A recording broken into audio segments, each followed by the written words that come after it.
A hot dog? Mm-hmm. Do you enjoy eating rat excrement and rodent hairs? This has rat excrement and rodent hairs in it, huh? That's right. Federal regulations permit a minimum amount of rat excrement and rodent hairs in hot dogs. Oh, well, I didn't know that, Ralph. Thank you. No problem. Very much. No problem. Ralph, Hi, Lorraine Newman. hey, I'm a big admirer of yours. I really am. I just can't help myself. I got Not too tight now. Activate my airbag. Oh, my God. Whoops. Well, live from New York, it's Saturday night.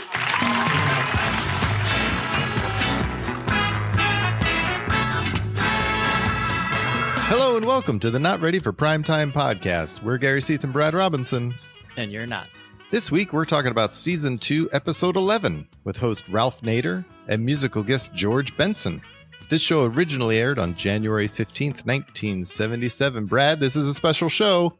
As we said last week, such a monumental show. Had to bring in some very special guests for this. I'm so excited. We have the authors of the book, Saturday Night, The Backstage History of Saturday Night Live. My opinion, the best book ever written about this show. Doug Hill, Jeff Weingrad. We are so happy to have you guys with us. Thank you. Happy to be here. Happy to be here. Thanks for asking. As people who've listened know, I especially quote this book very often. We cite it all the time for our research. This was a book the two of you guys wrote together, came out in 1986. It covers the history of the show from its creation in 1975 through the first golden era that we're covering here, the first 5 seasons, as well as Lorne's departure and season 6, 7 through 10, and kind of ends with the foreshadowing of Lorne coming back. Doug, at the time, you were a writer for TV Guide, and you had written for the New York Times, Associated Press before then. Jeff, I believe, right, you were a columnist. I was writing at the New York Post, and I was writing about television at the New York Post. You guys spent 2 years writing the book, right, from the spring of 83 to 85, so that's near the end of season 8 through season 10. How did you guys come together on the project, and what brought you to the book itself? Well, we had gotten to know each other on the TV beat. We'd see each other at press conferences and lunches and the annual critics tour and that kind of thing, became friends. And Jeff suggested that we do a book on Saturday Night Live. It's really no more complicated than that. Well, he's leaving out a couple of things. We had decided we were going to do something together because we had become very close friends. And we had thoughts for probably well over a year or more of getting into the TV production business. Remember that, Doug? I do, yes. I try not to remember it, but... It came to the point where we had to either do it or get off the pot, and we both sort of came to a thought that this isn't really the life we want going forward. So at that point we said, well, why don't we write a book together? In terms of Saturday Night Live, we wanted to do something that we felt was substantive, that it was more than just like, we were both writing about television, but we wanted to do something that, had meaning in the culture. And SNL struck us as a really good idea. So I didn't know that we wanted to do something meaningful about the culture. I usually say, when I say that, I always point out what I'm talking about, which is we wanted to dig our teeth into something. So, well, I had done most of my writing about television, about the business of television. And Jeff had, as an editor at the New York Post, had known Lorne Michaels, had gotten, interviewed or talked to him and been around him a lot more than I had. I don't think I'd ever met him before we started doing the book. And it was that connection. I mean, he was the first person, obviously, that we went to when we had the idea to do this book. And he gave us his blessing to do the history of Saturday Night Live. And that opened all the doors. Well, not all the doors, but many doors. Yeah, people would not talk if Lorne had put up a roadblock.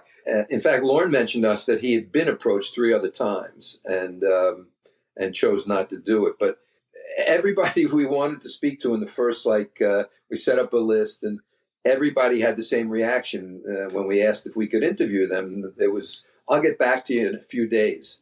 And then they got back to us in a few days, and they either said, Christina said it was okay, who was Lorne's chief assistant, or Lorne said it was okay. And that was all we needed. And then after about 2 or 3 weeks, the whole SNL universe knew we were doing it, and we didn't have to, go through that process.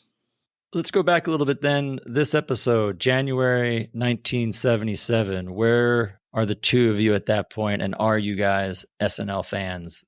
I was an SNL fan right from the start, and because I was writing about television for the New York Post, I started immediately glomming onto the show to do interviews and speak to people, and I got to know Lorne. At the end of every season, Lorne would give me a great story, because Lorne would tell me, I'd call him and ask about the season that had just ended, and he would then tell me he's so wiped out from this season, he's quitting. And I would write quoting him as that he's quitting, and they'll make a big story in the New York Post. And then about mid-August, Lorne would get in touch with me and said, I've had a really good summer, very rested, I'm coming back. I'd write Lorne Michaels coming back. But I started because of what I was doing. I started the show at the very tail end of the first season. And tell us you were there for the Louise Lasser episode. Oh boy! I don't think I if I remember correctly, I think I was there for the Desi Arnaz episode. That's a good one. And it was very interesting, and I enjoyed it. And I used to go like every season. I'd go to the first show or the last show and write something about it or about the season. So I had talked to Lorne a whole bunch of times, but Interesting. To answer your question, I was not really into the show during that early period. As I said, I was mostly writing about the business of television, and I was sort of, I got into writing about television by answering a blind ad in the New York Times and ended up at a very powerful trade magazine, television trade magazine. I didn't own a television at the time, so I was kind of like a lot of people in the counterculture at that time. I had no respect for television at all. And of course, that was where Saturday Night Live was coming from. But it took me a while to become conscious of the show. So when was it that you think you became conscious of the show then, Doug? Oh, boy, I honestly don't remember. I do remember that at one point, as I said, I was working for this trade magazine and one of the publicists at NBC gave me a ticket to the show at one time. And I was drinking at a bar that night, and I gave my ticket to the bartender. I never heard that story.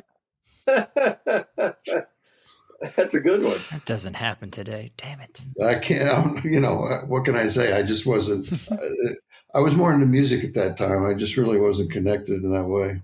Maybe that was the Louise Lasser show. We both fucked up.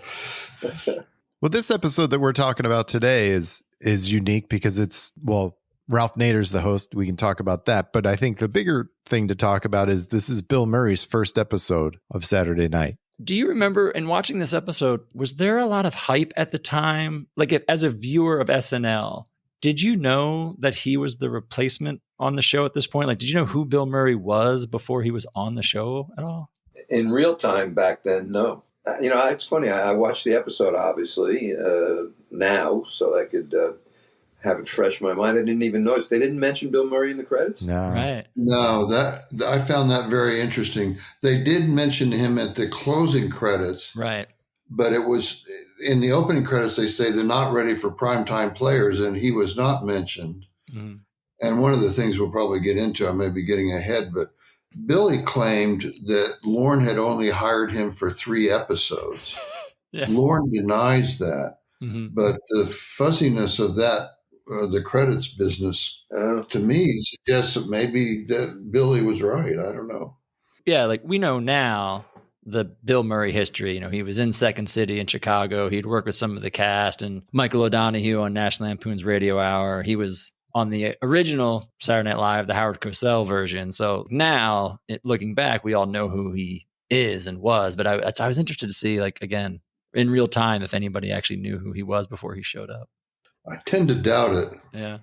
And as far as I know, just in terms of not remembering from at the time, but from in our book, I don't believe that they promoted him beforehand.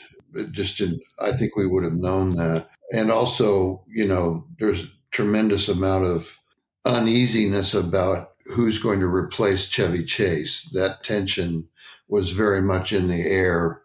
So maybe I would think for that reason, they might not have made a big deal about Billy's coming in, Well, that's one of the reasons too why they didn't have him come right the exact next week after Chevy left. They wanted to kind of have, even though Chevy didn't leave the show and was in a pre-tape every week, and it was still popping up, but they didn't want him to come the very next week. They wanted to try to space it out a little bit. Yes. Can you guys talk about, I guess, like Bill Murray getting on the show? Because there's kind of different stories. There's been some stories that it was a money thing. They wanted to hire Bill Murray, but when they went with John Belushi, they didn't have the budget for it. I know you guys write in the book that Lorne might have been a little apprehensive after having John and Dan on the show of adding another ego like Billy's into the mix. But can you guys talk about what you guys know about Bill's addition to the cast? Well, he had tried out for the show in the original auditions for it, and just didn't make it. And I don't know. I don't know anything about a money thing or a Belushi or anything like that. That doesn't ring a bell with me.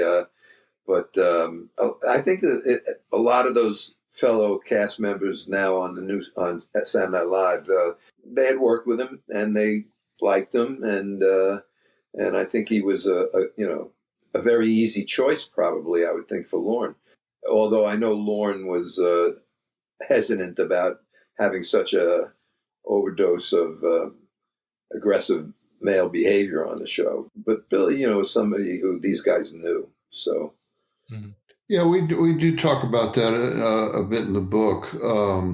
Lorne was very concerned about Belushi's machismo, and the famous meeting with Lorne and Belushi in Lorne's office, where Belushi whirled around Lorne's office saying, "I hate television. Television sucks. I have one black and white TV and I only spit on it." He didn't go out of his way to ingratiate himself with Lorne, and Lorne was worried about that. And so Lorne was leaning toward hiring Billy and Downey. But everybody else on the group that attended the auditions really wanted Belushi. And Lorne didn't have the money, apparently, to hire all three of them. And I think what Jeff said was probably more important, that, having Billy and Belushi would have been, Lorne was worried about aggressive males. Lorne, being a challenge to him. Mm-hmm. And rightly so, I think, as it turned out. But it's worth emphasizing that Billy, coming from Chicago, and as Jeff said, people knew him and had worked with him, or probably partied with him as well. He had a real reputation as a real wild man. Somebody who drank a lot and was not to be fooled with. You didn't want to cross Bill Murray. Not that he was mean, but he was volatile from the get-go. So he had a real reputation in that regard. Somebody described him as an Irish Catholic street dog. So that had a lot to do with him not getting the job in the first place. Mm-hmm.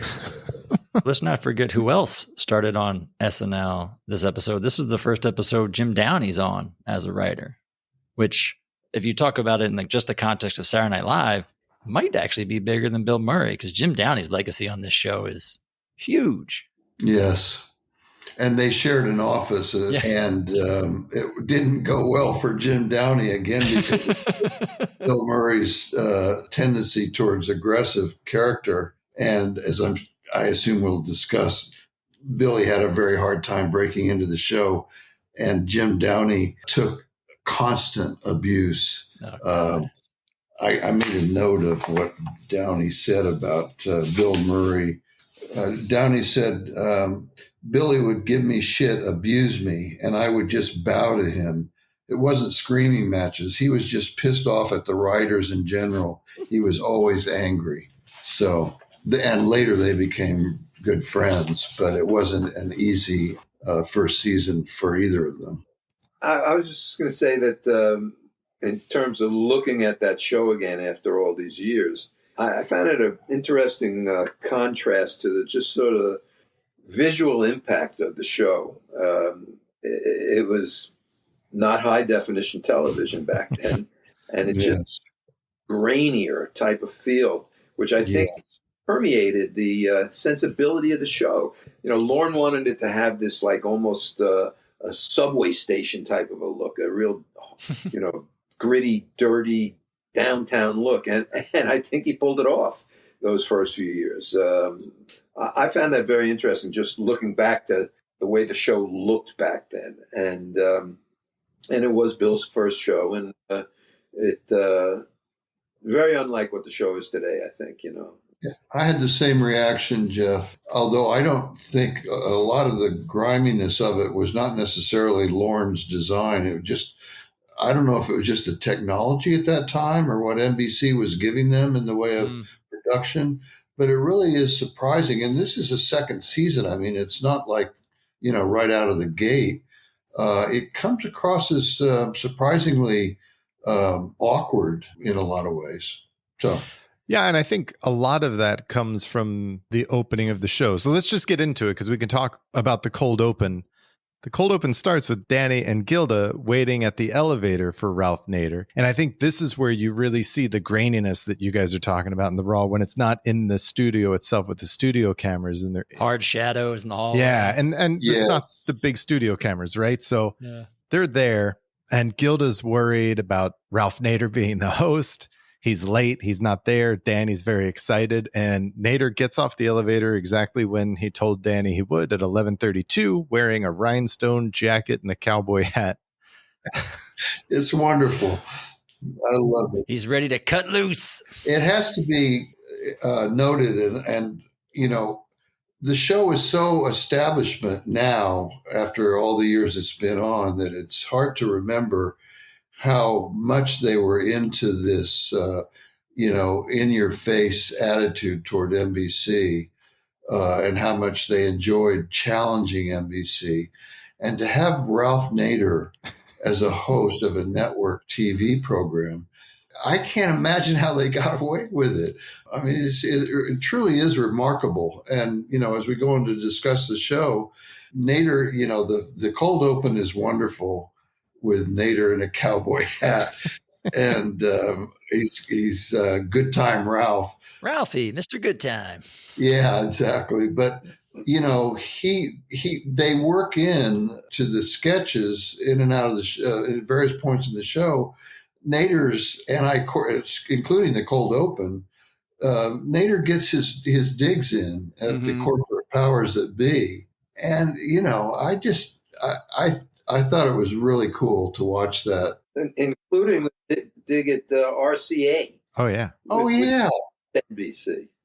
It was fantastic. And they made that, well, they made it very funny the way that he starts talking about RCA and they have a temporary technical difficulties logo come up. You know, it's a very good joke, but at the same time, he's taking his digs, and there's moments like that through the show. Yeah, he takes digs all the way through, right? So he goes into makeup and points out that the makeup can cause cancer, and they're like, oh, okay. And Garrett's eating a hot dog, and he points out the potential rat feces in the hot dog, and then Lorraine goes to give him a hug, and his airbag is supposed to go off. Right. This was such a bummer. Was that a technical miscue there? I think so. It was. I did read somewhere, and I couldn't back it up, at that, yes, in Dressed, there was an actual airbag that went off. And it does kind of seem that way because she goes to hug him, and he says, oh, not too hard. And you kind of hear the sound effect. And it looks like he looks off camera, like he doesn't know what to do. And someone just was like, say it. And then he says, live from New York. Because it does have that vibe, like something didn't happen that should have. Yeah. I thought this cold open was a lot of fun for a host that's not an entertainer. It was a way to immediately show that Ralph Nader is up for fun, and he's just going to have fun tonight and do things that you would not expect Ralph Nader to do. It was great. I completely agree. And especially after last episode, which was the first episode they tried to do the cold open, remember, Gary, as like a sketch. Yeah. It was a kind of normal sketch, and they tried to throw in Live from New York at the end, which didn't work that well. So it was nice to see them come back this episode and do that backstage, behind the scenes kind of thing. And because it works really well, and it played really well, like you said, Gary, to somebody who's not a performer, Ralph Nader be himself. It wasn't the cleanest cold open in the world, but it was very funny. Hmm. And then we get Nader's monologue, which, he doesn't come down from the stairs like normal people. That's okay. He comes from the audience because he was just in the cold open. And he goes on to talk about what you guys were saying, right? Like how nice everyone has been at NBC, which is surprising because it's owned by RCA. And he has been suing RCA for all of these problems. And then the technical difficulties sign comes up. Network trouble is what it says. And then it comes back as he starts to talk nice about everyone again. And then he starts to talk about more atrocities. And the camera just kind of pans down and gets a soft focus. Is that a focus? Yeah. They had used the business about the camera, using it as a tool where all of a sudden it was all out of focus or it was pointing in the wrong direction. And it was a good thing. The opening by Ralph Nader, though, I found it interesting. Besides what he said, I found it interesting that the sort of the format of the opening was, at least in this show, so much more restricted and shortened than what we are so used to now. They come out and, it's an 8-minute thing or a 7-minute thing. This seemed to be like, good short, say the joke and get out, 2 minutes or something like that. Especially if you're using Ralph Nader, you're not asking too much of him. Same thing with this monologue. They did a great job. It was a short monologue. He looked so nervous. They just kept it short and sweet and didn't ask too much of him. Try to do a couple jokes and get out. And so they're really smart using what they have to play with this episode. So right. far. And as the show went on, actually, I also noticed that he was absent from the opening monologue for about 15 minutes. He was not. I don't think he was in a sketch. He drops out from time to time, yeah. There's a long stretch with no Ralph Nader. But I will say that is not only a Ralph Nader thing. We've seen other episodes where we've complained where the host is MIA for a chunk of time, and you're like, what are they doing? What happened? So they did do that from time to time back here. They kind of forgot about the host every once in a while. Yeah. Well, from the monologue, we get Billy's first sketch. First up. Out of the gate. First up after the monologue, here you go. Here's the new guy. It's just Bill to camera in an ad for the phone company. So he's in makeup as an older man. Yeah. Waiting for his grandson to call so they can play chess because his grandson moved away. Right. And as he's waiting and it's getting later and later, he's getting progressively more irritated that the kid doesn't call. He starts off talking about how great the kid is. And then as he has to wait longer, he talks about how he's no good. He has no friends except for the watch that he gave him. He probably hawked the watch. The $800 watch. I thought it was a beautiful build. With all these gizmos on it. I bought a watch for him this Christmas, had all those contraptions on it, he was so excited, he forgot to thank me. It cost $800, but he's worth it.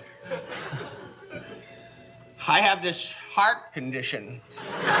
Something to do with fatty tissues building up somewhere. I should be getting to bed soon. Doctor's orders, but not until my Phil calls.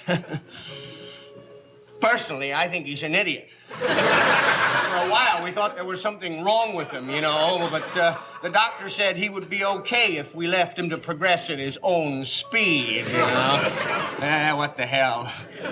I hope the kid dies. He's got no friends, except for me, and the kids that hang around him because he's got a great watch. The watch that I bought him for 800 friggin' bucks. Wouldn't that be great if he died? He'd probably go straight to HE double hockey sticks. I'm sure he hocked the watch I gave him. He hocked it, and then he raped the woman that owned the pawn shop. I thought it was great. Like the way it built, and then the phone rings, it's the kid, and the kid says, he has one chess move. He's like, all right, talk to you next Tuesday. And then he hangs up the phone. I thought it was strange, and I think it struck me, and I do not know if this is correct, it struck me as what they sometimes call an out-of-the-trunk sketch, which is something that somebody had written for some other show or maybe Second City or whatever. But what was really striking about it was, here's Bill Murray in your face. Yeah. Mm-hmm. Right off the bat. I mean, that was bold. And it wasn't a characteristic Bill Murray type of a thing. He did the old man performance very well. He's really good at it, yeah. It seemed like an old-fashioned sketch to me. I found it strange. It was definitely an interesting way to introduce your new cast member. Right, exactly. By himself solo, and then, in makeup, so he looks nothing like he actually does in real life. I kind of thought that it was like sort of like a soft opening for Billy. I think it wasn't the Bill Murray personality at all. It was just he was playing an old, and it was sort of very safe in a sense for, just read the lines almost, as opposed to Bill, do your thing, where, he's a lounge singer and he can say anything he wants and he can ad-lib anything he wants, and it's all attitude. Whereas this was, just read your lines. You're in costume as an old man and just be an old man for 2 minutes. So I thought it was kind of like a soft opening for him. That's why I asked you earlier, Jeff, what is the audience thinking on this sketch? Because they don't announce him in the opening credits. You don't, in theory, know there's a new cast member. You come in from monologue, and all of a sudden, here's this guy that you've never seen before by himself. That's why I was wondering, how well known it was at the time who Bill Murray was, this new guy, because this is how you show him. A soft, but almost like a cold open, here you go, new guy. Yeah, good point. Right. But in a way, it was hiding Bill Murray. It was just letting him get his feet wet, I think, in something that was not that challenging for him, I guess. This next sketch is vintage Bill Murray. It was great. Sketch. It was excellent. So Jane sets it up to camera, saying that they're talking about a televised event that's about to happen, is the electrocution of Dean Slidell, and they're now going to go to the dress rehearsal in Texas of what that's going to be. So it's Danny. So it's Danny's the warden. This is where the fuzziness comes into play. Who were the two prison guards? Neil Levy's one. I don't know who they are. One of them was Neil Levy. Yeah, one was Neil. What about the other one? Neil Levy is Lauren's cousin, I believe. Is that correct, Jeff? Yeah. I know the person who was going to be executed was Tom Schiller. Yeah, so he's good. I think it's fair to say that in terms of people we interviewed on the show, I'll speak for myself, but I'm guessing Jeff would agree. Tom Schiller was one of my favorite people to talk to. He was a fascinating guy. He was very good friends with Lorne out in California. And when Lorne first got the job, Lorne would share his dreams about Saturday Night Live, or Saturday Night, as it was first called, with Tom. And just they were very close. And Tom, at the time, was living as a sort of aide-de-camp for the writer Henry Miller in Pacific Palisades, which is just fascinating. And Henry Miller heard when Tom told him that he was going to go to New York to work on this television show. Henry Miller said, "Don't do it, Tom. You're meant for better things."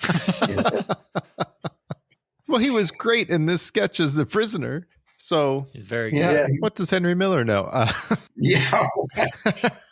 To do a lot of great short films for Saturday Night Live. Yes, he did. Absolutely. Including the one that I think most people would just pick right out as this is the one they remember of John Belushi as dancing on the graves of all the not ready for primetime plays. Yeah. Don't look back in anger. Yeah, it's great. Yes. Yeah. Great guy. Yeah. And Tom's father was a writer for I Love Lucy. Right. Yeah. That's right.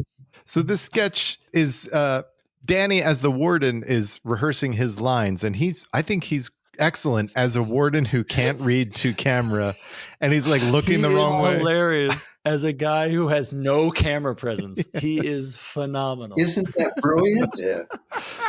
For people who were not that experienced in television, man, they picked it up quick because that was sharp. That was very good. And even Schiller has some lines that he does very well. And then we hear from off camera, Billy call cut, and then he comes in, and then it's just unleashed Bill Murray right there. Say, that's a lot of juice, Warden. Well, it's not that we'll ever need that much, but it's there if we need it. Cuts! Makeup, can we get in here, please? Sorry, fellas. Dean, honey, having a little bit of trouble with your face here. Got an angry nose shadow. Can you get that, Francis? Yeah. You're perfect. Okay, you got a good face, Phil. I want to see your face. Okay, lights. Phil, please, right. baby. Okay, Throw a Bruce. K84 in this scrim on You Dino's got it. face here, please. Willie. He's looking like the hubcap on a 56 Chevy, huh? You're strobing, baby. Come on. Okay, what's going on here? We got to get a mood here. I'm sorry, baby. Dean, you're going to fry, okay? You're going to die, all right? Yeah. Will you let us see what that feels like? What happens when you think about that, okay? Just show the people, okay? Yeah. You're going to die, all right? All right, props. Willie. Hey, animal, come here, baby. All right. I want to see the governor's phone in the shot, okay? Will you get it in here, even if you have to cheat it? Use a stool, will you, my animal? Okay, where is my priest? Where in the hell is the priest? My note was, goddamn, if Murray doesn't hit it right off the bat. It's, He like I did. said, Yes. it's classic Bill Murray that you will see him do this shtick for 40 years. It's so good. Yeah, Yeah. no, he really did. It was good. I got a kick out of the fact that the Danny starts detailing what kind of a electric chair it is. It's a Yes. Perfect Dan Aykroyd, yes. fry master or some fry The way. main way. Yes, it was Mainway. One of my favorite characters ever on that show was Irwin Mainway. So It would have been nice if they missed an opportunity there. They should have had something with Ralph Nader and Irwin Mainway.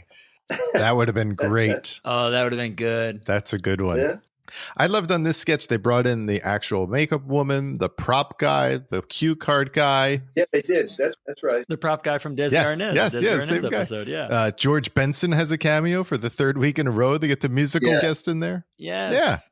Yeah, This was so much. It was a great sketch. It was a lot of fun. it really was. Yeah. Aside from Bill Murray being great, my favorite part of this was once Bill's done talking to everybody, you go, okay, let's go again. He steps off stage and they start picking up. He's like, pick it up where you left off. And Dan's reading his lines and Schiller's looking to camera and he's moving his lips I along with saw Dan that. as if he's mouthing Dan's line, waiting for his turn to speak. I didn't notice that. That was the funniest thing, just watching Schiller. It was great. It was an excellent sketch, and that was Bill Murray, like he was shot out of a cannon, really. So And now he's two first Yeah, two. that's what I First two. wrote. 2 sketches in a row, first show. Yeah. Yeah, He was all over the show, as I'm sure we'll discuss. It was quite a debut, it really. really was. hey, even in the and you'll get around to it, I'm sure, but even when they did the Coneheads, he played a role that he also would play many times in the future because it was very. I looked at him and I said, "Oh, that's the same person in a sense from the Noogies, The Nerds. Yeah. the Nerds." Todd Dillon, it was sort of the same character. So he started to, I think, put his imprint on the show early, although he sort of disappeared for a few shows after that. But I thought he did real well in this first show. Yeah, Oh, yes. definitely. So let us know who he was and what he what his type of comedy is. Well, it was kind of as prominent as he was in the show, and I'm sure you guys will discuss this as you go through the episodes that come on after this. He disappeared, for quite a while.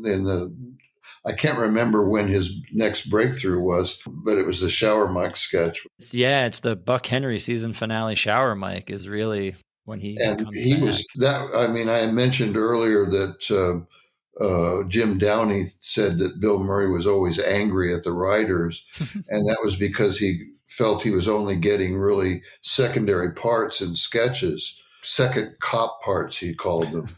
So this, after this, he sort of burst on the scene and then disappeared. It was an odd kind of rhythm.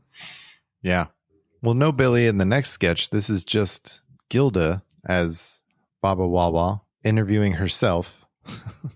She's pitching a special with her guest herself as she takes us through everything she's going to see, which is, again, just playing with the speech impediment and the words, and it builds and builds and goes all the way through. It's just Gilda to camera. That's what this sketch was. Yeah. What I found fascinating about that sketch was that I don't think she missed one line or one word. There must have been 40 speech impediment words in there, and she got every single one of them. She did. She did them perfectly. Yeah, amazing. But it was interesting to me. It's the one thing I love watching these Barbara Wawa sketches is because they have to be written so well and so smart to hit the right words and the right cadence and the right, like you said, impediments. And I didn't love this sketch. It felt like low-hanging fruit to me. Like, just throw Gilda out there. She can do it by herself. Right. And, and if you don't like this character, you probably did not like this sketch because, as you said, Gary, it's just her. Mm-hmm. But at the same time, it's hard for me not to like Gilda. I mean, she's by herself. Like, how do you not like watching Gilda Radner? So yeah, well put. I agree. But the writing, again, I do every time, even if it's not a great Baba Wawa sketch, I do appreciate how well they're written for her to do them so well. And like you said, Jeff, not mess up. Yeah. This was a sketch, that could have easily just gone sour real quickly. Well, we see Ralph Nader again for the first time since the monologue as he introduces George Benson. The song is Masquerade, which is actually a Leon Russell tune that he recorded from his album Reason, which came out in 1976. Nice. Number 10, this song made it on the top 100 chart. This was nominated for 5 Grammys. You believe that? Yeah, I think Nader said that in his intro. I think that what I found interesting about George Benson being there is that back in those early years, I think that the musical guests frequently, not necessarily all the time, but I think frequently they were musical artists that people on the show in one, either as actors or as, backstage people with a bit of clout. They went to Lorne and said, I love this guy. I love this woman. We got to have this person on. And some of I think the performers, when they started to feel they had some clout, really made it clear they wanted somebody. And I think it was Billy at some point in those early years who went to the mat to get Delbert McClinton. I think that was his name. Yeah, that's correct. As a musical. I was Billy? Oh, yeah. I feel like that would be like Dan or John. I might be misremembering, but I think it was Billy. Oh, wow. No, that's correct.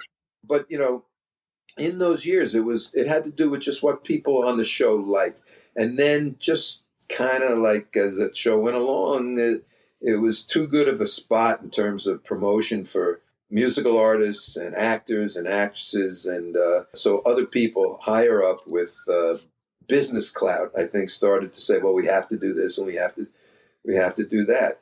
I mentioned to Doug recently that I remember asking Lorne about, because after a while, I didn't know who was on as I grew older and farther away from the musical scene.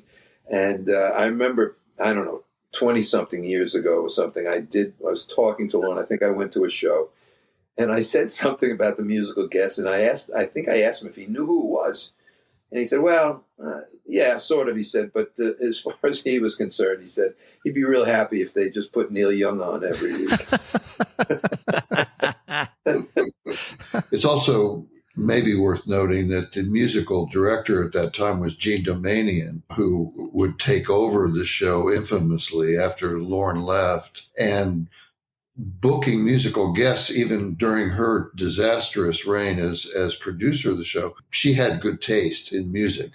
That was something she knew how to do. But I think you're right, Jeff. I think that behind the scenes, it was probably more of a collective, we really ought to book somebody, or, I really love to see, this person or whatever. Yeah. So, yeah. And some of those guests were great. George Benson was great. Yeah. He's good. Yeah, I did too.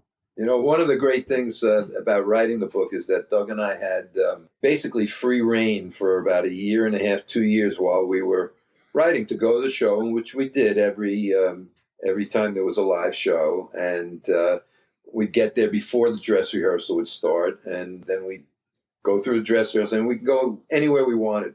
And it was always fantastic because every now and then they had some spectacular, as far as I was concerned, musical guest. And as long as you didn't get in front of the camera, you could stand 8 feet away. Wow. I remember seeing Roy Orbison. I don't know if it was a show that you remembered. I was like 8 feet away, and he's singing Pretty Woman, Nice. That's awesome. I was 8 feet away from Prince. Oh. That was fantastic. That's outstanding. Good for you guys. I've been 8 feet away from Brad. It's different levels. I mean, let's not compare. Come on. Ralph Nader's in a sketch. You should talk about that. So Ralph Nader plays himself with Gilda as his secretary. We're going to say that often tonight. I'm going to loop that. And Gilda plays his secretary. telling Ralph when his flight is and everything. And he says, "Oh, I'm going to take a nap." And he buckles himself into his desk chair and he takes a nap. Funny yeah, joke. It was funny. He takes a nap and he starts having a dream about Jimmy Carter, asking him what he wants Jimmy Carter to do once he is inaugurated.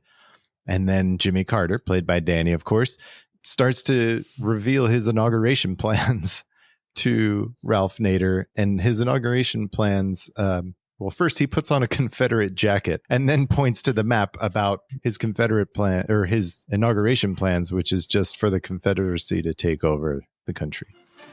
My people have been waiting 110 years for this triumphal march of the Confederacy to Washington. Finally, the flagrant rape of the Confederacy by the Yankee war dogs is going to be avenged. On Wednesday night, the 5th Division of the Georgia National Guard, that is the Lillian Carter Wing, in tanks and armored personnel carriers, rolls north through the Carolinas. It splits here at Raleigh into a pincer claw to be complemented by the George Wallace Tactical Air Wing of the Confederate Air Force. The 20th Armored Group, led by 5-time NASCAR winner Cale Yarborough, will roll through Kentucky and West Virginia. I thought that was a great sketch, that part of it. I really enjoyed that. And I like Downey that he's not in any makeup and yet kind of captures Jimmy Carter. He's definitely worked on his Jimmy Carter a lot in the last, in the first few episodes of this season. This sketch was kind of vintage Downey with this, a lot of this military lingo and stuff. Oh, yeah. I would guess that he had a hand in writing it, if not a solo. But I don't know for sure. I thought it was a fun, smart sketch. It was a good way to get the Jimmy Carter impression in there with Ralph Nader. The inauguration was just a few days from this episode. So Yeah. Right. You didn't like it, Brad? I didn't love it. You knew they had to do a Carter sketch and somehow incorporate Nader into it. So I guess the idea was kind of decent, but I did not actually like the whole turning of the Confederacy thing with Dan. It just seemed a little bit too absurdist for me. But yeah, I felt the same way. I did appreciate that this was one of those instances I talked about earlier that Ralph Nader got to list his agenda, his activist, some of the things that he wanted to do. Mm-hmm. And there it was on national TV. It was great. Right. I thought it was very funny when he had the map of the country up and how he was going to attack from this place and that place. I thought it was pretty I did too. I enjoyed it. Well, after Jimmy Carter's plans to take the Confederacy, we go to Weekend Update. And this time, instead of there being anyone on the phone or reading a magazine, the phone actually rings after Jane is introduced, and we get John Belushi on the phone. Hello? Hi, Jane. This is John Belushi. Hi, John. How are you? Well, not too good, actually. You probably noticed I haven't been in the show yet. Well, you see, that's because I'm in the hospital. I have a hurt leg, Yeah. I got a knee injury, kind of like a Joe Namath kind of thing, Yeah. And, I've been here like a week, Jane, and, see, nobody's come to visit me or anything, and nobody's even called. And there hasn't been any publicity about me not doing the show. I mean, when Chase was in the hospital, there was a lot of publicity. I mean, Joe, we didn't want to depress everyone during the first part of the show, so we thought we'd wait until the good nights to tell them about it. Oh, okay. Yeah. Well, I just want to tell everyone that I am in the hospital. I hurt my leg. It's a torn meniscus in the knee. It's a cartilage. It has to be operated on. But I will be back next week, with or without my leg. I'm thinking about cutting it off with the chainsaw, but I'm hoping not to. Okay. This was still at a time when a lot of the people on the show would do college tours performances, and I think he used to go with O'Donoghue and Gary Weiss and Dan Aykroyd. So yeah, a week or so earlier, he jumped off a stage, hurt his knee, and was out of commission this week. So that's why we didn't see him. I did enjoy that they showed a picture of him and it just said "in happier times." Yeah, that's great. I don't know why that was so funny, but I laughed. I did too. I thought it was great. Right. And I noticed that he got a little dig in at Chevy Chase. Went by very quickly, but I caught it too because I was surprised they referenced him. I was surprised, again, with being Billy's first episode and all that. I was actually surprised they made a Chevy reference, unless John just did it off the cuff. But yeah. Well, again, it was that behind the scenes thing, and that was very true to real life. I mean, they had tremendous tension between the two of them. Yeah, and it wasn't a positive reference. No. And I think Belushi, was happy to do that. I also found it interesting. I liked how he asked her, she brought up how Bill Murray was doing. He reeled off all these great things that he had been doing, and she made sure to mention that he doesn't mind doing the bees, because John really despised doing the bees. So it was funny. I mean, this was really the official recognizing of the new guy. This is how they kind of brought it out to everybody. First time they referenced it at all. So it's kind of a cool way. And Jane, of course, how great was Jane? So good. How great is Jane? Yeah. Yeah. And it was funny that she was acting so sweet with Belushi when, as we know, behind the scenes, they were not the best of friends at all. It didn't get much of a reaction, though. The very end, it was really odd. Like you were expecting like a big laugh or applause, whatever. And she hangs up with John. It was just kind of like silence. It was a really weird, like it didn't land. It was really odd. But several of the transitions on Weekend Update in this show were like that. There was a sort of a minute of dead energy. Or a second of dead energy. Mm-hmm. Yeah, it didn't feel like the audience was totally into Weekend Update this week. No. She had, she went through some Ford jokes, a Claudine Langer joke. That was surprising because you guys probably talked about the Claudine Langer Weekend Update that Michael O'Donoghue wrote, and that was occasion of I think the only on-air apology that Saturday Night Live ever did, at least in that I know of. Where Andy Williams, for newer people who weren't around at that time, Claudine Langer was the ex-wife of a very popular singer named Andy Williams. And she had been, her lover was Spider Savage, is that right? Savage, yeah. And they were in, I believe, Aspen, Colorado. He was a famous downhill skier, and her story was that he was showing her how to clean her gun or something, and she accidentally shot him to death. And it was sort of a scandal. And Michael O'Donoghue, as you guys have probably covered this, wrote a really funny sketch about showing Spider Savage in his skiing moments falling down, and there was a gunshot. And the announcer said, "It looks like Spider has been accidentally shot by Claudine Langer." And Andy Williams threatened to sue NBC, and Don Pardo, probably the next show, I don't remember, but issued an on-air apology. If anybody construed that as implying that Claudine Langer actually shot Spider Savage intentionally, it was not intended. And we interviewed the chief censor at NBC at the time, and he was shocked that it came across as strongly as it did. O'Donoghue had read the original sketch to him over the phone, and he let it on. It was a big mistake because it was potentially libelous. So I was really surprised to see them make any reference to Claudine Langer again on the air. So it went by very quickly and was harmless, but given that history, surprising. Yeah, that's a good point, Doug. Yeah, O'Donoghue, I mean, in case we don't get another opportunity, Doug mentioned how fond we were of Tom Schiller. I personally was extremely fond of O'Donoghue. He was just an amazing character, and with a dark, dark sense of humor, in his home.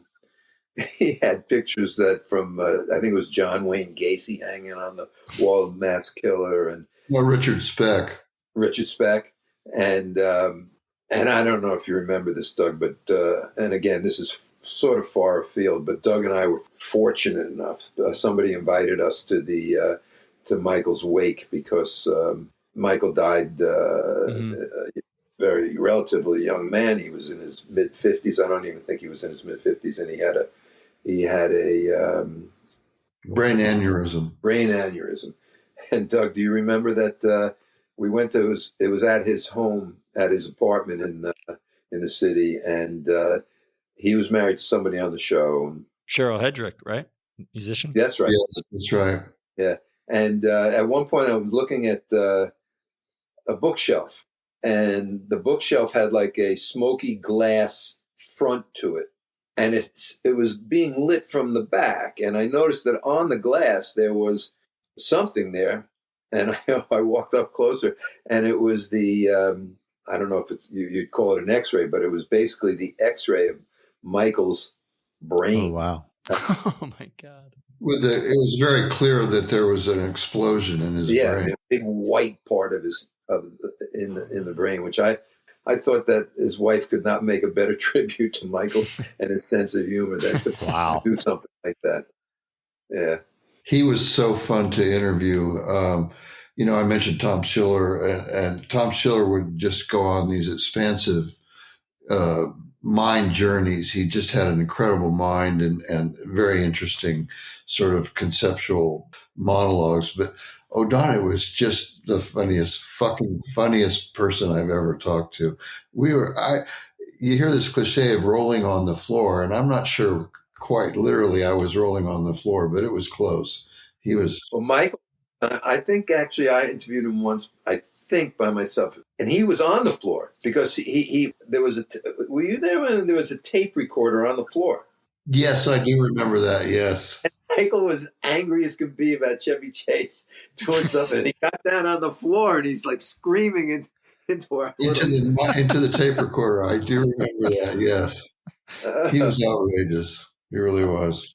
One word he did in one of the weekend updates where they mentioned the real life person who had a TV show or it was somehow known in the culture as Dr. Backwards. Oh yeah.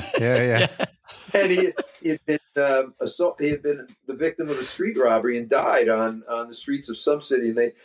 And Michael offered up his last words. His last word was "plet," which is it's a great joke. It's an excellent joke. Oh God.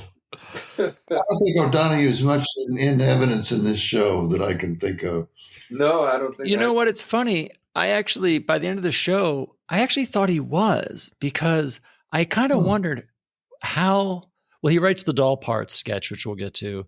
But I wondered, like, if he had written the TV execution because with the Gary Gilmore stuff going on, felt very Michael O'Donoghue. But the fact that we saw Bill Murray so much, I was wondering how much of that was Michael. Because they have that history from Lampoon before the show. Maybe. And I just wondered, like, Michael as head writer, or I'm just reading too much into it, but Michael as head writer, like, really trying to showcase Bill as much and as best as he could this first episode. That doesn't strike me as characteristic of Michael O'Donoghue, but no? you could be absolutely right. I totally made it up. I mean, yeah, I thought it was partially because Belushi wasn't there that they needed to use Bill Murray more than.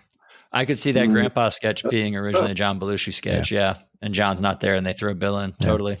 And the Coneheads boyfriend could easily have been a John. Yeah, you're right. But we see Bill at the Weekend Update desk, so he comes on as a correspondent to give a profile of Rosalind Carter, future First Lady, or about to be.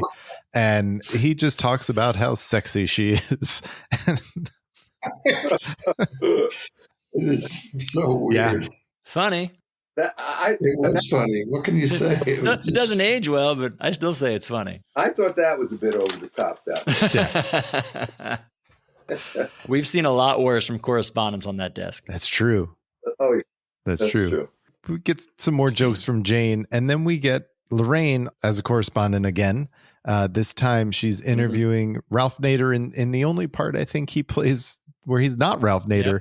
Yep. He plays the chairman of Texon, who is talking about Mr. Rigg, who's talking about solar energy and how Texon is all in favor of solar energy. They just want to own the sun. Again, I thought this is totally in Ralph Nader's wheelhouse. It's nothing. It's like this character is not far afield for him. But what? He's not. He's not an actor. I felt bad. He's trying so hard to make this. He's trying. Like I think it worked because he's trying. Also, like he's playing a non-charismatic businessman, and he pulls it off. Well, that's true. Yeah, I thought it worked. And again, he got his messages out. Yes, he did. Mm-hmm. Yes, that's a good point, Doug. I didn't pick up on that in the moment, but you're absolutely right. Yeah, Nader's still able to say what he wants and his actual feelings with all of this. And then again, some more jokes from Jane. And then we go to, she introduces Here it comes. the new addition to the late night team, Emily Latilla, who comes on to talk about the plan to make Puerto Rico a steak. Right. Yeah. How do you guys feel about Emily Latilla? I can tell you don't even, some of these you don't even try to like serve up. You just like, What do you want me to say? Like, I'm going to go through every word that she says. She says, I teed it up what the joke is. I'm not going to deconstruct Emily Latilla for you. I can already tell how much you don't like it. Oh my God. Now she had been before though. She's been on many times before. Oh my Jeff. God. Yeah. No, I don't know. You knew what you were getting, and it was okay. I mean, I was not the biggest Emily Latilla fan myself, but I think what this is notable for, I'm not sure they used the word bitch on TV before this. You guys probably know more than I do. They actually did it the week before because we had both commented that we were surprised to see it, because I had always thought this was the one, because the interplay with her and Jane is so great at the end of this when Jane is yelling at her because now she's part of a news organization. And this is the clip they always show of the two of them. So we talked about this before. I thought this was the first time she did it, but Okay. And that interaction between Jane and Gilda, I think, is great. Like, I really enjoy the interaction between Emily Latilla and Jane much more than I do the Emily Latilla's mistakes. And this one was it was very silly. Just the Emily solo part, very silly. And that was Weekend Update. I mean, it was fine. A lot of correspondence. Got a lot of people involved in it this week. Well, the next bit was our longest bit of the night. Was it really? It was. Is that what you? It was Ralph Nader comes on and introduces Andy Kaufman. Oh my God, it went on forever. I couldn't believe it. Yeah. I'm a huge Andy Kaufman fan. I really like Andy Kaufman. So I enjoyed the 9 minutes, but then I went back and saw how long it actually was. And I was like, wow, that's a big chunk of the show that they handed over to Andy Kaufman. Especially given the history of other people who got kicked off the show because the cast was jealous of them taking so much time. I'm talking about Albert Brooks and the Muppets. Maybe they gave him time because we haven't seen him in so long, because he hasn't been on since season 1. So maybe that's why they felt better to give him a longer time because he's been off for so long. Maybe it was because they had Ralph Nader and there were only so many sketches they could do with Ralph Nader, and they didn't have John Belushi. And I mean, I think, who knows, but he comes on and does his foreign man character and tells a joke about penguins and then says he's going to do some impressions. So first, I would like to imitate Mr. Carter, the President of the United States. Hello, I am Mr. Carter. I am the President of the United States. Thank you very much. Thank you very much. Now, I would like to imitate my Aunt Esther. You come into the house right now, put on your coat and eat everything is on your plate. Thank you very much. And then he's going to do Elvis, and he does Elvis. I think I love his Elvis impression, but he sang a few songs, which I thought was funny. That's the part where I was like, oh, wow, he sang more than one song. And that's what took it to 9 minutes. And then at the end, he comes back as Foreign Man and says, thank you very much. Just brilliant Andy Kaufman. I loved it. I thought the end was hilarious. When he brought it back to Foreign Man, he's like, thank you very much. He asked for his vest back because he threw his vest. His thing. Can I have my thing? Can I have my thing? It ended really strong. Yeah. But, in terms of it being 9 minutes or whatever it was, at this point, this was fairly late in the show. And, this is always a show that somebody's got a stopwatch going. Right. And they are trying to figure out how to fit so much into so much time.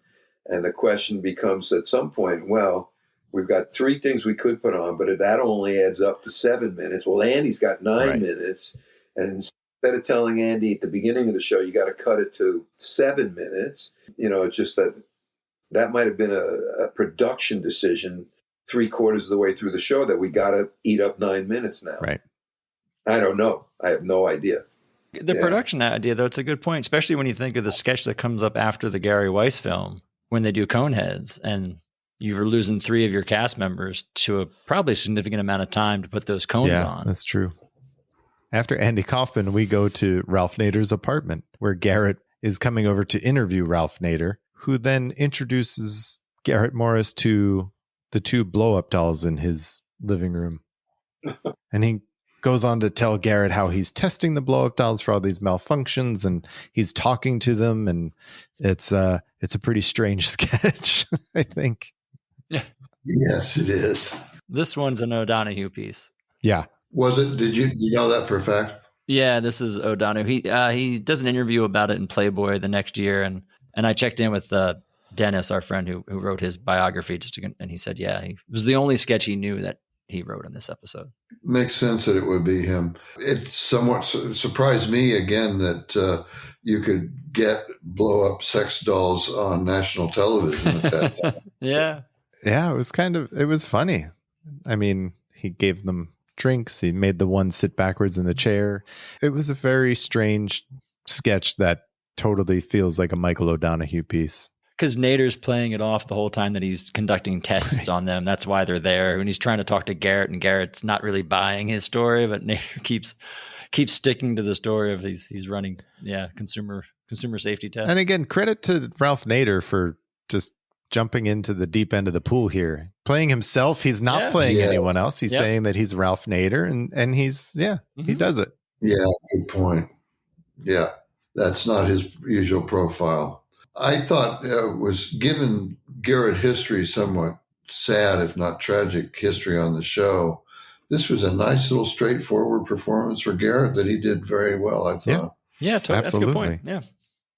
After that sketch, we actually pulled back from the audience, and this isn't something we usually see. Camera pulls back, and you see Gilda getting ready for her stand-up. Yes. I like that. I like watching that. I did too. Cool. You saw her like getting the lipstick off of her teeth, like that. And I thought she was going to introduce next week's host, but no, she introduces a film by Gary Weiss, which is a replay. She got the short straw. It's a replay from season 1 of a film that he did about garbage men. So we've talked about this film. Why rerun this? Why? I don't know. I thought it was. I mean, there are parts that work. But why? Why rerun this? And this was long. I forgot how long this was. This was a long one. Yeah.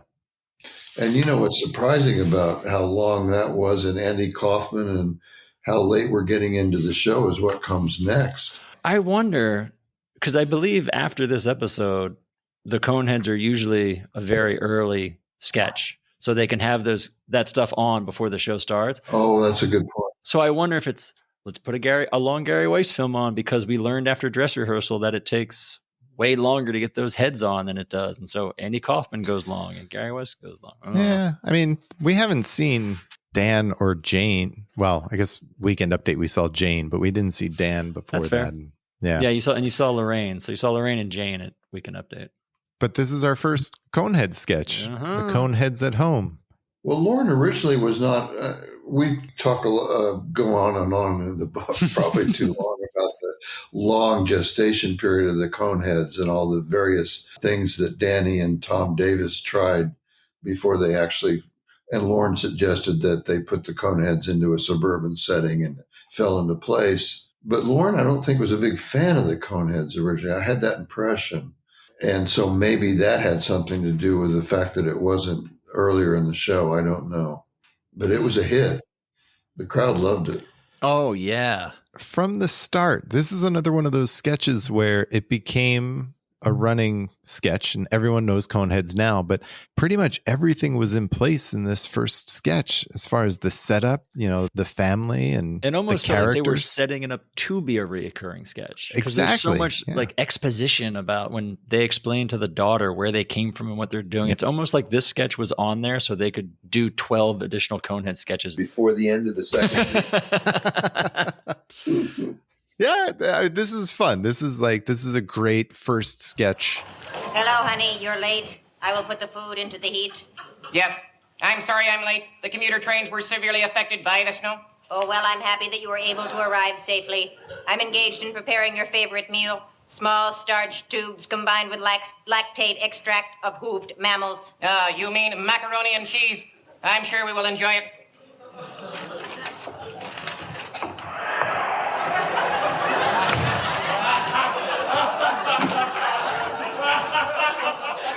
Hi, Mom. Hi, Dad. Hello, my young one. How was school today? This wig was ineffective. The kids at school know that I am different from them. It's really bugging me. They want to know where I come from. Daddy, where do we come from? France. Just keep telling them you come from France. No way, Dad. I have found that to be an insufficient answer. Maintain low tones with me. Maintain low tones. Dear, I think the time has come to tell the young one the story of our family. No, I do not agree. You must tell her now. She must know. Please inform me. A guy asked me out for a date in gym class this afternoon. I must prepare. Very well. The time has come for you to know. I am Beldar. This is Primat. We are emissaries from the planet Remulac, which is located many light years outside of this solar system. 20 Earth years ago, the 5 High Masters of Remulac dispatched a fleet of star cruisers to this solar system. Star cruisers? Metallic discs powered by an anti-gravity field reactor. Flying saucers, dear. Oh, come on, you guys. There's no such thing as flying saucers. Your mother and I were instructed to pilot our machine to Earth, seize all major centers of radio and television communication, and inform the people of Earth that we of the planet Remulac were taking over their world. Your father was to make it clear to the Earth people that the two of us were to be called the Timekeepers, that we would remain here for 7 centuries, that we were to end all wars, that the Earth weapons were useless against us, and that they would destroy them if they did not follow our instructions. I ask you then, what happened? I lost the speech I was supposed to make. Everyone is on point with this. Even Bill, when he comes on as the boyfriend, taking her on the date, he's great too. I thought this was front to back excellent. I did too. I thought it was good, and I thought it set it up nicely, and it definitely had recurring sketch written all over it. I think, but I think Lorne, in terms of what Doug said before about he wasn't a big Conehead fan at the start. He was a fan of recurring sketches, though, as time went on. But I think Lorne, generally speaking, if you look at this show with Jimmy Carter just being Dan Aykroyd with his hair wavy, I think Lorne was not a big fan of like prosthetic makeup. I don't recall in the first few years anything like that. Chevy played Gerald Ford. I mean, he didn't do anything, and Dan was Carter and didn't do anything. And I think that whole business of like making people look almost exactly like the people that they were lampooning, I think that came later, and I think Lorne had to be dragged into it. Yeah, I think you're right, Jeff, and I think that his reason for that was that he wanted people to get to know the players. Right, I would agree. Well, George Benson's not wearing any makeup or prosthetics for his next number. He comes on to sing Gonna Love You More from his 1977 album In Flight. Again, it's solid. He's great. I got nothing. I mean, it's good tune. Well done, George. I mean, yeah. After George, we get another talk show hosted by Jane Curtin. This one is Youth Ask the Questions, where Ralph Nader again comes on as himself, and he is playing opposite 3 young people. Talk about recurring characters. We get Sherry back. First time this season, we get Sherry. Is it the first time this season? I think so.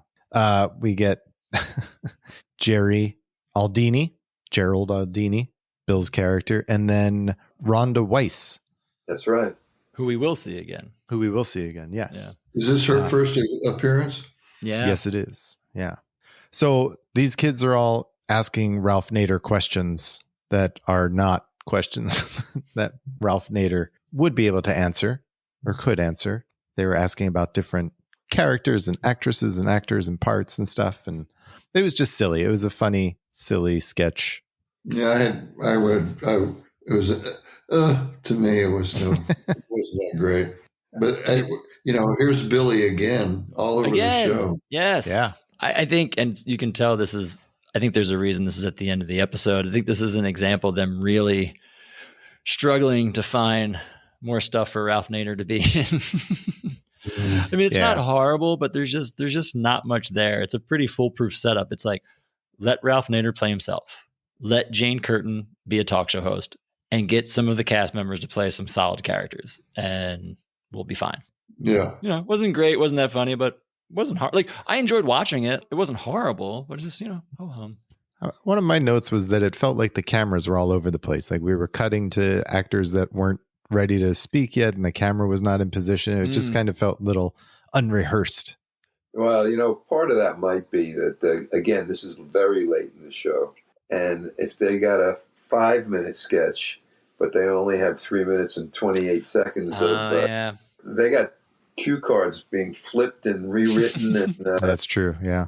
And that may have been the result of that. Well, it was because they really wanted to cram in a repeat commercial for the Ambassador Training Institute again. Oh my God, that was so strange. This is one that we've seen at least twice already at this point. Yeah. Yeah.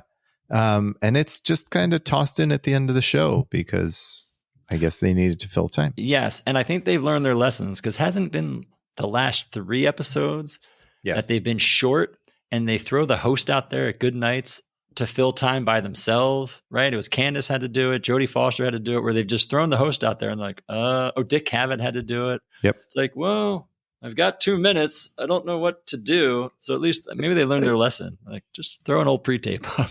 One of the another wonderful person that we talked to quite a bit was a woman, backstage woman called Audrey Pert Dickman. Sure, yeah. She was known as the holder of the stopwatch. Oh, okay.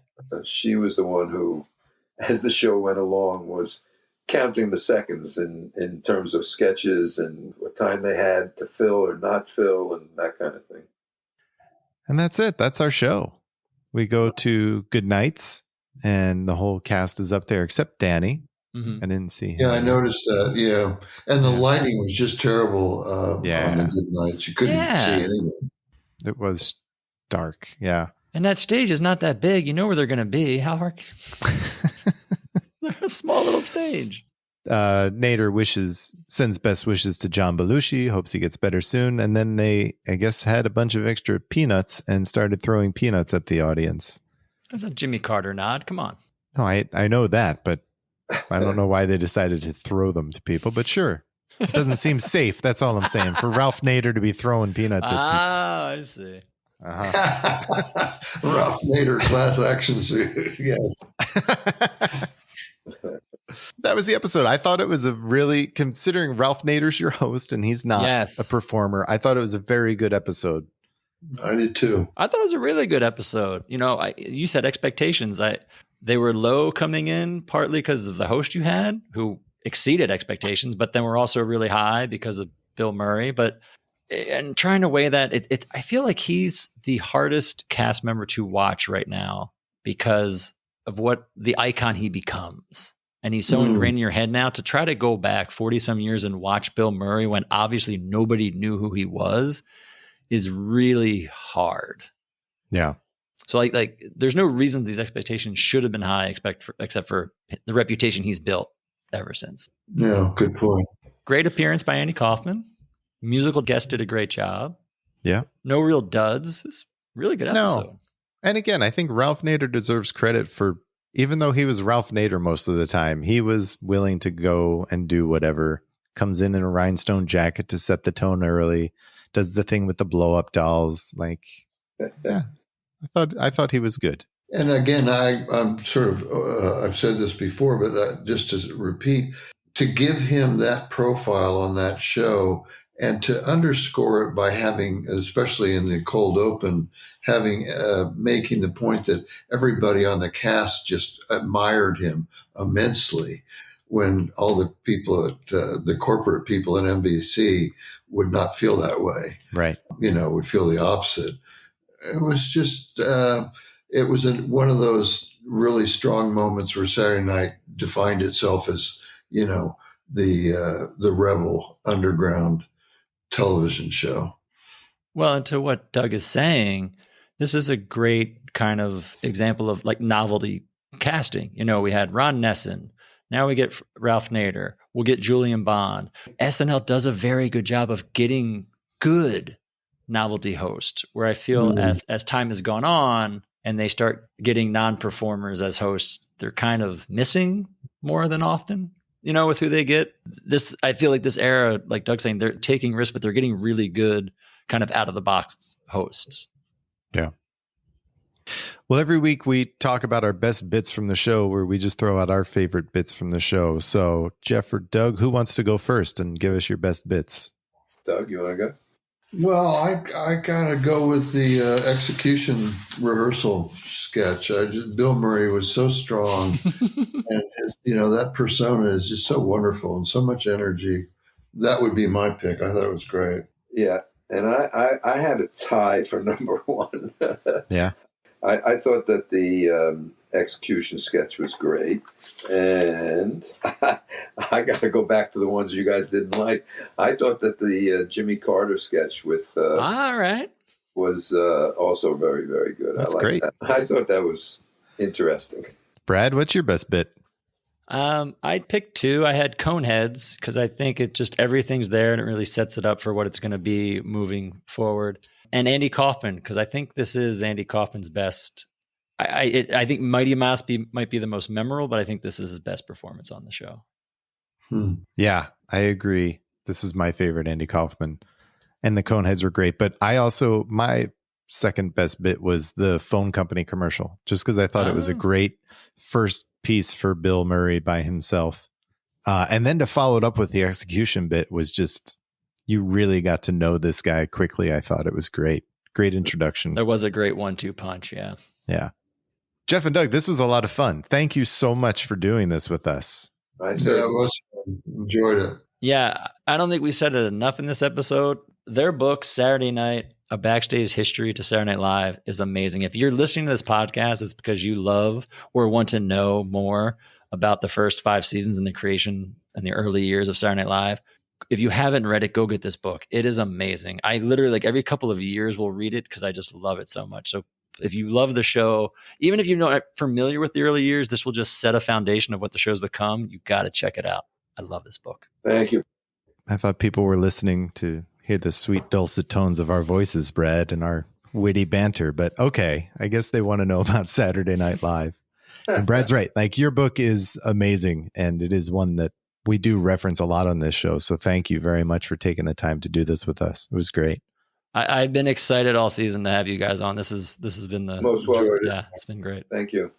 So anyone who hasn't read the book that's looking to purchase it, you can go to untreedreads.com and purchase the book directly from the publisher. We're going to have that on our show's website as well, so folks can purchase it. And Doug and Jeff, again, this was an absolute pleasure. We can't say thank you enough. This was so much fun. I really enjoyed it. Thank you. Maybe we can do it again for one of the remaining episodes we have in the next few seasons. That would be lovely. Fine by me. We'll bring you guys back in for kind of like co-host season 5. It'll be fun. Yeah. It was fun, guys. Thank you. Thanks again. Next week, we're talking about season 2, episode 12 with host Ruth Gordon and musical guest Chuck Berry. Until then, good night and have a pleasant tomorrow. Good night and have a pleasant tomorrow.